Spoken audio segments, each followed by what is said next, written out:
Okay, good morning, everybody. I think it is still good morning, just.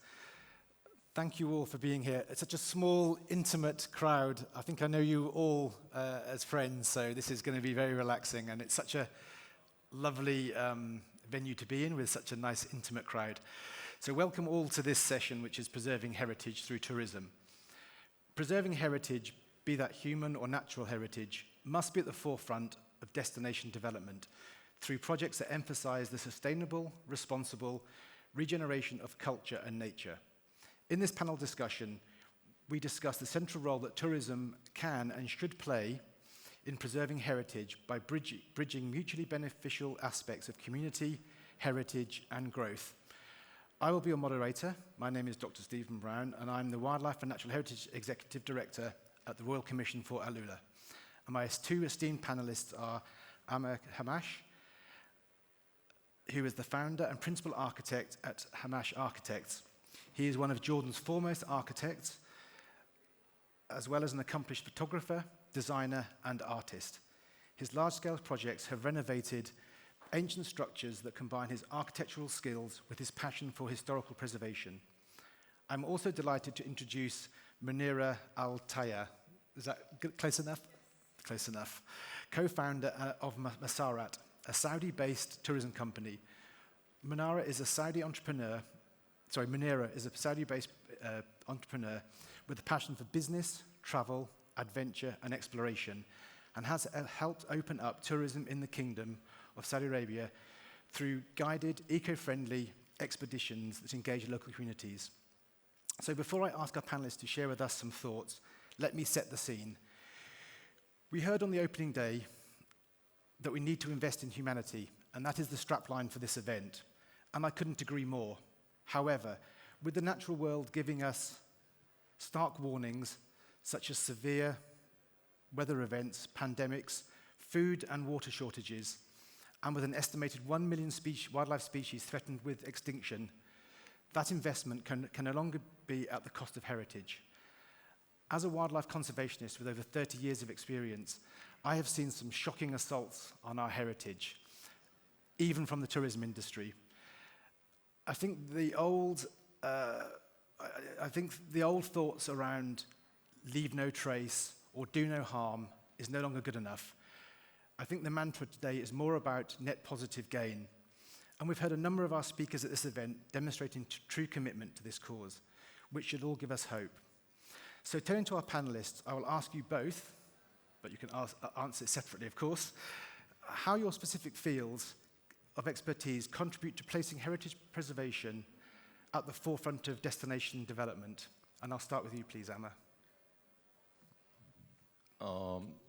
Yes, I think it's very important to keep reminding ourselves what is heritage, both natural and cultural, and why do we need to preserve it? I mean, of course, in biology, it's very easy, biodiversity, which is but I think in culture it becomes more difficult, and we have to keep in mind why do we have to preserve culture. So it's not just to put it in a museum, but to actually make sure that we're not losing amazing record of innovation and creativity from our ancestors all the way till now. So it's a very tricky balance.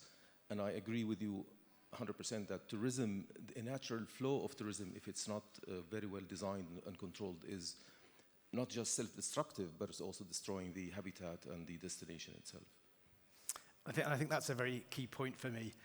I see tourism very much as being a way of enhancing the sort of natural beauty we have. As a wildlife biologist, I really like that link between developing the site with a mind to nature. So I think that's really, really key and really important. Moving on to you, Munira, the same question. First of all, I would like to express my gratitude to the FII team, the RCU, and everyone who's attending our panel today. I would like to also introduce Masarat. Masarat is a destination management company, a Saudi destination management company. What do? We manage and promote destinations domestically and internationally. We use we connect people with nature through experiences that we offer. The experiences that we offer are always built on 3 or 4 main aspects. first of all being sustainability. Second, having always high quality levels, ensuring safety measures, and of course making sure everyone enjoys their time being on an expedition with Masarat. I think enjoyment is key. Yes, of course. So Ammar, once you said that the site is the architect, could you expand on that for us?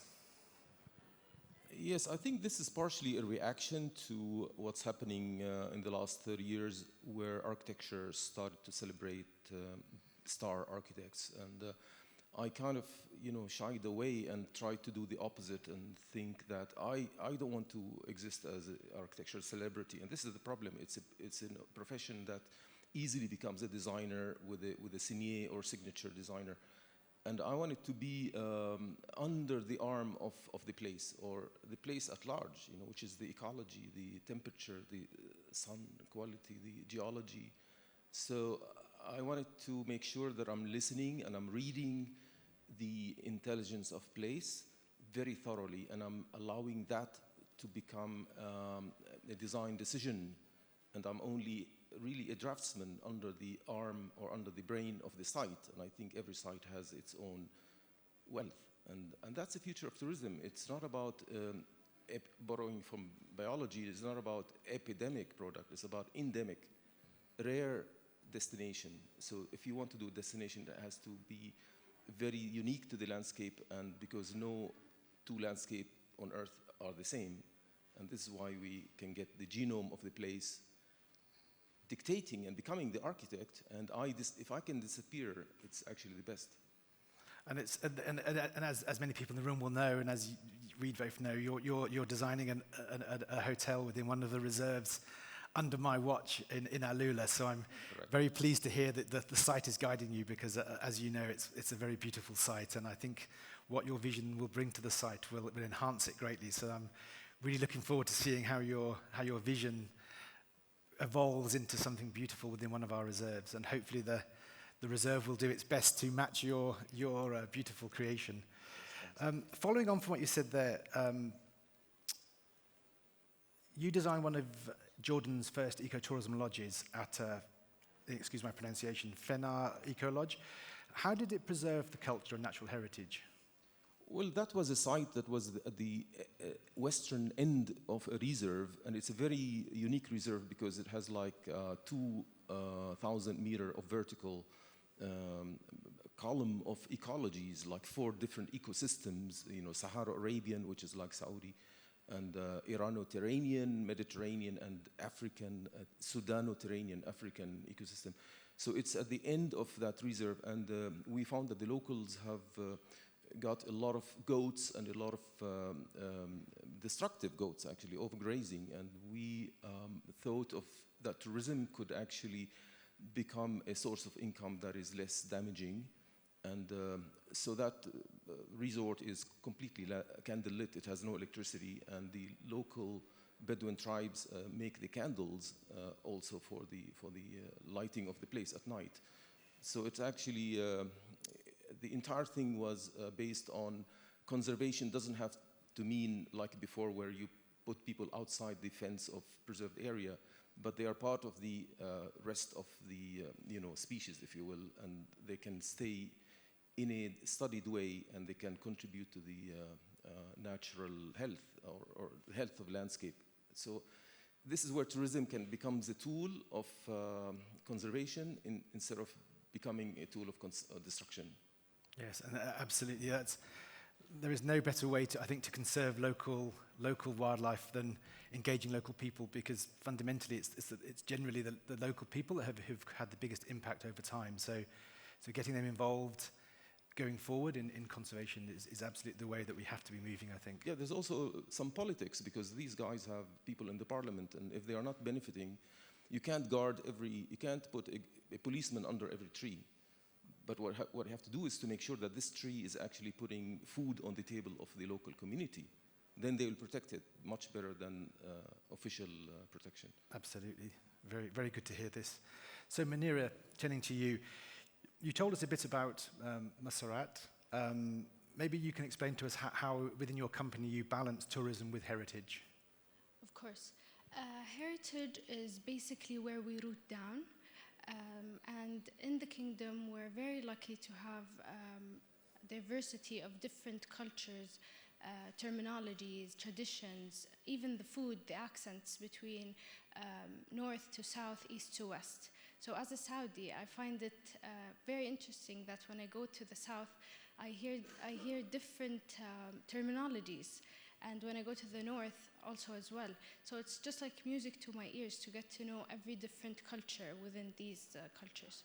So maybe when it comes to heritage, Masarat plays the role of the storytelling.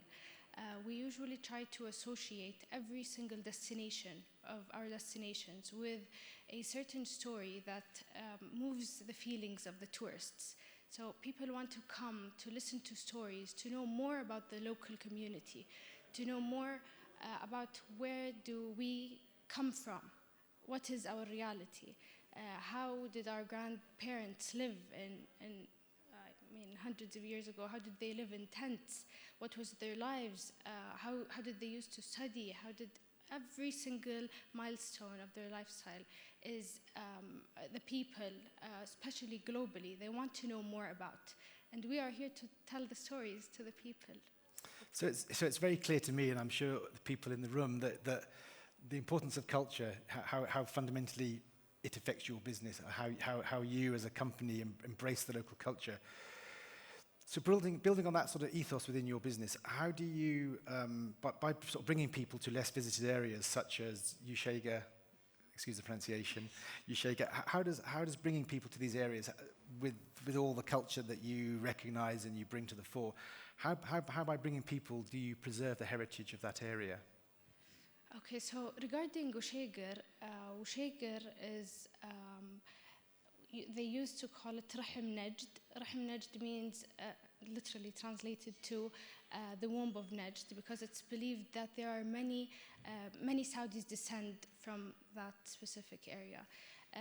Up to some time, it was underdeveloped until the people of the community of Ushega partnered up and decided to put money and put efforts into working on the old town, working on the houses, renovating all the, basically every single aspect of Ushega, whether it's the natural areas or the heritage houses, for example.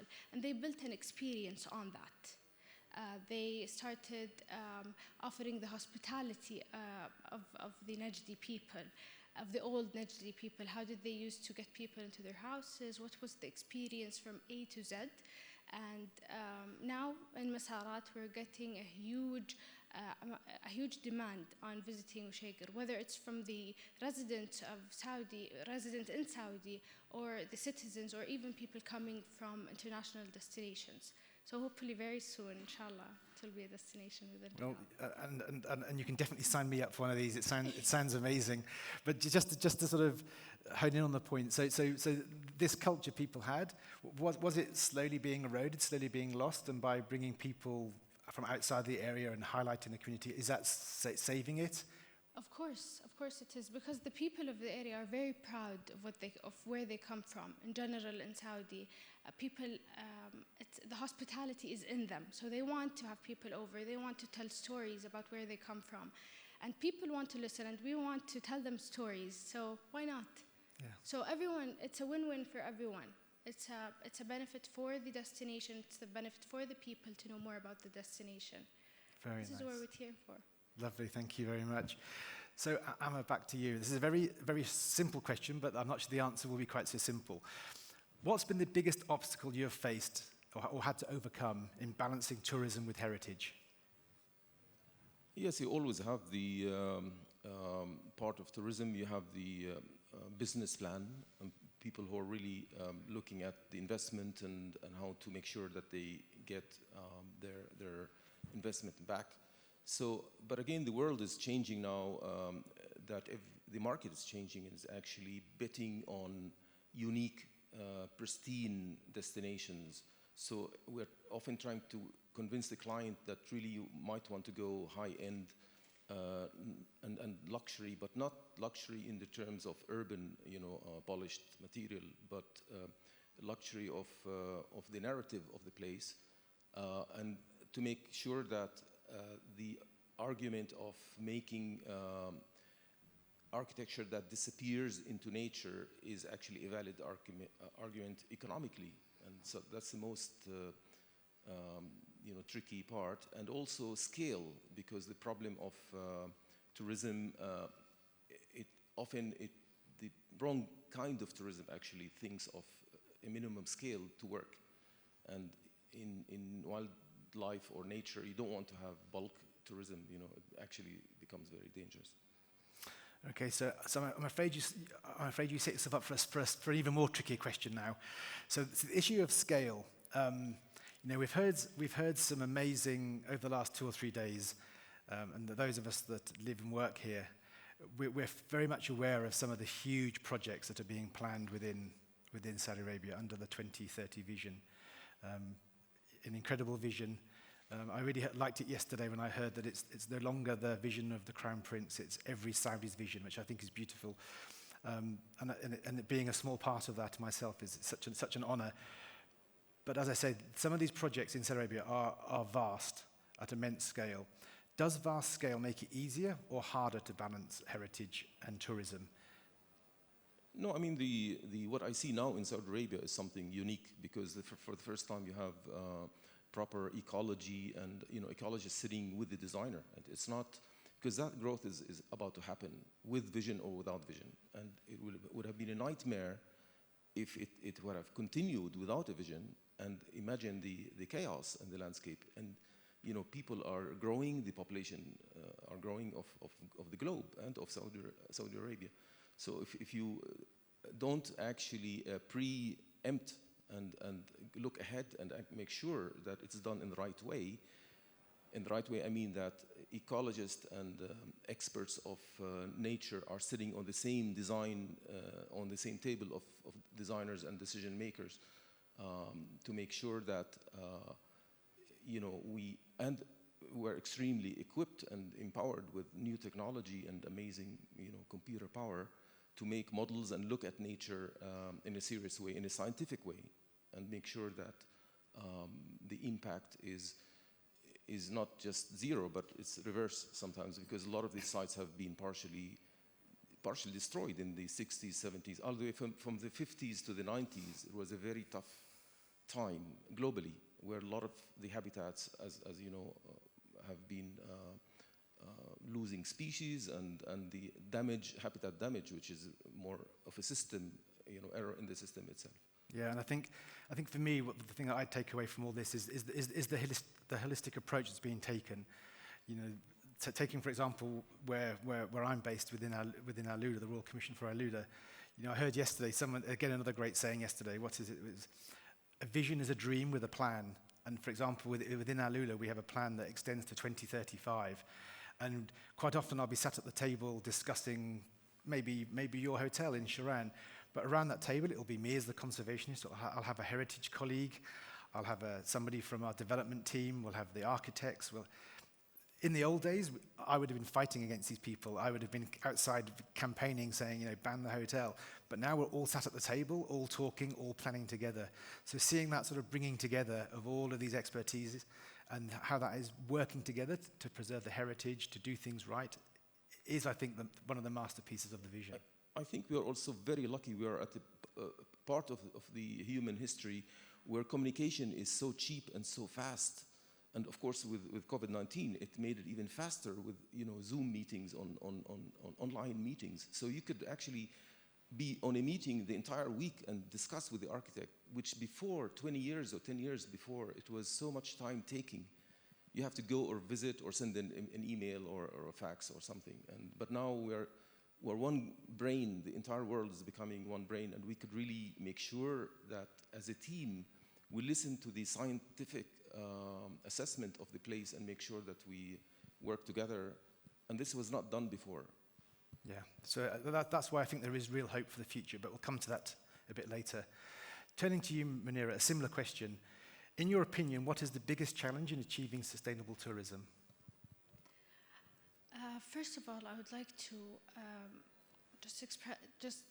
slightly explain what sustainable means in our industry. It is basically carrying out the activities, whatever activities you want to do as a destination management company, but trying to leave no harmful impact on anything that's surrounding you, communities, traditions, cultures, heritage, nature. So we either add up to the destination, or we leave it as it is exactly. Of course, in the perfect and ideal situation, we would suggest achieving net positive, as we discussed yesterday. However, if someone just wants to be on the safe side, then you can just leave no trace. There are many challenges in achieving sustainable tourism. The one that I want to emphasize on is awareness. It is very important that the people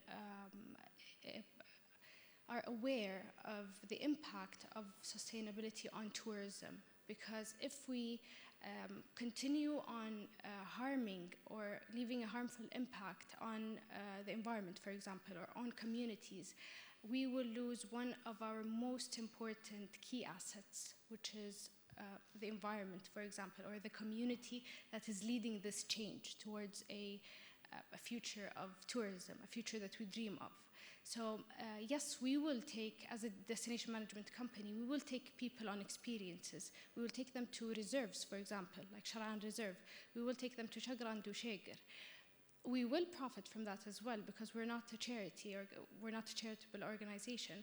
However, we will not profit alone. We will make sure that along the way, we rise along with the communities of these certain areas. So, for example, when I go to Usheger, we tend to have partnerships with the communities, with the local communities, because one, it adds to the stories, to the story that the full package experience offers to the tourist. Second, because this is how we achieve sustainable tourism, by engaging the people of the communities, by having it shared across many people, not only organizations, not only companies, but also the people of the certain destination. Absolutely. And I think that's historically been one of the big problems with tourism, has been how does the profit, as you say, you're not a charity, so how does the profit that is generated from tourism benefit the local community? That there has been a disconnect historically, I think, and that is being addressed by some of the many of the things that you highlighted. That's addressing that issue. So I think that's really good. And I think also, sorry, do you want to speak to that point? And I think also there's, fundamentally the thing we have to tackle, no matter what we sort of do on the ground to preserve heritage, to make sure that it's sustainable. And you're right, it's a misused word or an overused word that does need to be explained. But we talk about sustainable tourism, but ultimately to get people to that destination, they probably have to jump onto an aeroplane. And as we know, carbon is a big issue. So having schemes that also address the carbon, I think, is really, really important. And the industry itself is recognizing that, I think. Exactly. And we don't only want to leave it better. We don't only want to leave it as it was. We always aim to leave it better than it was. So we try to empower communities. I always focus on communities because I think that in the tourism industry in general, the most important aspect of any destination is its people. So as a Saudi, if I go to AlUla, I would like to meet people from AlUla. I wouldn't want to meet someone from Riyadh, for example. So this is where I think it's the best to invest in the people of communities of these especially underdeveloped heritage destinations. How about coming to AlUla and meeting people from England? Is that okay? Of course. Good.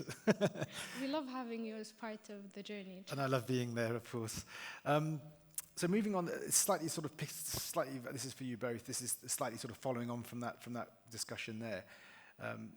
We are at FII, there's I don't know if there's investors in the room, but there's certainly investors all around us. How can investors be sure that commitments to sustainable tourism are more than just promises? What are the signs that investors should be looking for? And I'll give that to you first, Ammar. Yes, you mean how sustainable tourism can become? Yeah, so if we talk about sustainable tourism, we make this promise, but how do people, either investors or even the tourists themselves, how do they know if they're signing up to a sustainable tourism package? how do they know it's really sustainable? What sort of things could they be looking out for? Yes, of course we have to be careful because this word has been very fashionable for the last maybe 15, 20 years. And it's a bit dangerous because a lot of businesses just drop it on their brochure. And I think it's important that there should be national and international ISO or regulations or quality control, and you cannot use the word if you're not really sustainable. But also the thing is not black or white. You could have grades, like LEED certificate, for example, silver and gold and platinum, etc. So there must be regulation to make sure that you get your product properly. On the other hand, the market has a lot of competition, and I think there's a new emerging audience and clients that are really betting on sustainable destinations. They're willing to pay double the price for room if they know that the water is recycled or the paper is recycled, etc. And there's a carbon, zero carbon footprint. So I think the world is going more towards that direction, and they might actually get much better mileage out of their investment if they actually go in an elite, more rare market, which is sustainable. Yeah, I couldn't agree more. Would you like to add anything, Munira? How to track? I think it's all about tracking records. In Saudi now, the government has imposed rules and regulations to govern all activities to make sure that they're all sustainable or sustainability compliant. This is for the government and the aspect of the government. I believe that also in the private sector, companies should impose rules that ensure that all their activities are within a sustainable scope, making sure that they leave nothing harmful behind, even on the environment, because on the tourism business, the most important aspect of tourism is whatever we're surrounded with, from natural heritage, historical sites, like in AlUla, the الحجر, the Higra, Qasr al-Farid. So even if I take tourists there, I need to make sure that the team knows that I know that I cannot do any harm to that. So it's all about rules and regulations, in my opinion. Okay, very good. I've had the 1 minute warning, so I guess I should stop. However, I will ask one quick, small question, but you have to answer it in about 10 seconds. We started talking about hope, and as you may be aware, the Royal Commission for AlUla, jointly with FII, we announced the naming of one of our leopard cubs, Ammar, Arabic for hope, as a symbol of hope for investment, as a symbol of hope for the tourism, for example. Very, very quickly, what gives you hope for the future? What we're seeing today and what we're discussing now gives me an indicator, not only hope, that one day, inshallah, Saudi Arabia will be the #1 tourism destination in the world. Inshallah. Very nice, thank you. Yeah, for me, the hope comes from the younger generation that is amazingly sharp and have all access to all knowledge on the computer, and they can educate themselves, and they're actually changing very fast in the positive way. Very good. It's very good to end on 2 messages of hope. So thank you both very much. Thank you, Stephen.